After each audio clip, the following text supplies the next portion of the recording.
अखेर आज न्यायालयाने वाल्मिक कराड व त्यांच्या गँगच्या विरुद्ध आज आरोप निश्चित केलेले आहेत. अखेर आज न्यायालयाने वाल्मिक कराड व त्यांच्या गँगच्या विरुद्ध आज आरोप निश्चित केलेले आहेत.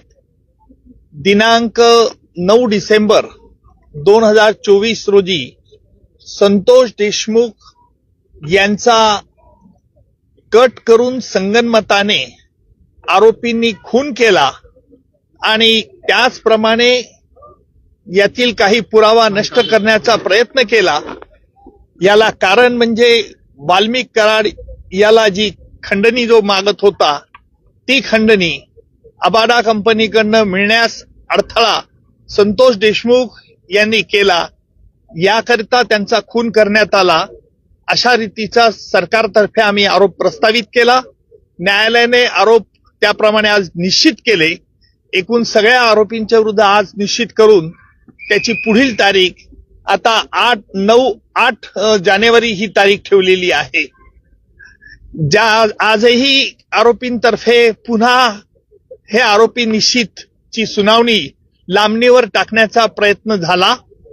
आरोपींनी या खटल्यामध्ये आतापर्यंत जे D2 ऑपरेशन केलं, ज्याप्रमाणे पाकिस्तानतर्फे K2 operation, K for Kashmir आणि K फॉर खलिस्तान असं केलं जात होतं, त्याचप्रमाणे आरोपींनी देखील या खटल्यात वेळोवेळी वेगवेगळे हातखंडे वापरून D2 operation, D for delay आणि डिरेल, उशीर करणं आणि खटला उलथून टाकण्याचे प्रयत्न होते.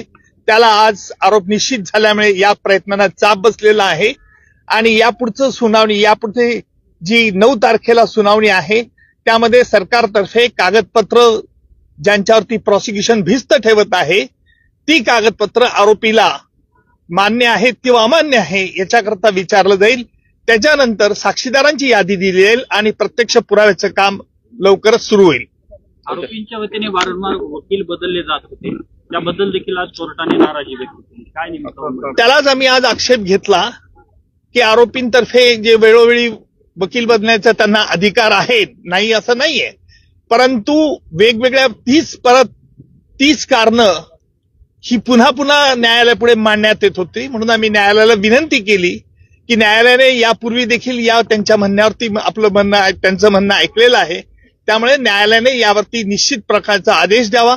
त्याप्रमाणे निश्चितपणे आज न्यायालयाने प्रत्येक आरोपीला विचारलं, तुमच्या विरुद्ध हे आरोप ठेवण्यात आलेले आहेत. सगळे आरोप तुरुंगातच होते. आरोपींनी आरोप मान्य नाही असं सांगितलंय आणि न्यायालयाने त्याकरता ते रेकॉर्ड जेलमध्ये पाठवण्यात येईल आणि जेलमधून त्यांची स्वाक्षरी झाल्यानंतर पुन्हा खटल्याच्या कामाकरता सुरुवात होईल. मात्र हे संपूर्ण प्रकरण फास्ट ट्रॅक वरती घेतलं जाईल, फास्ट ट्रॅक वरती चालेल.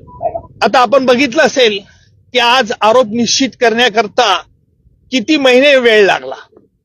न्यायालयाला वेळ द्यावा लागतो कारण वेगवेगळ्या कायदेशीर बाबी हरकती घेऊन हा खटल्याबद्दल आरोपी लांबवण्याचा प्रयत्न करतात हे स्पष्ट होत होतं, परंतु कायद्यामुळे त्यांना संधी द्यावी लागते आणि म्हणून फास्ट ट्रॅक कोर्ट असो का स्लो ट्रॅक कोर्ट असो, परंतु खटला लवकरात लवकर चालवण्याचा प्रयत्न सरकारतर्फे होईल.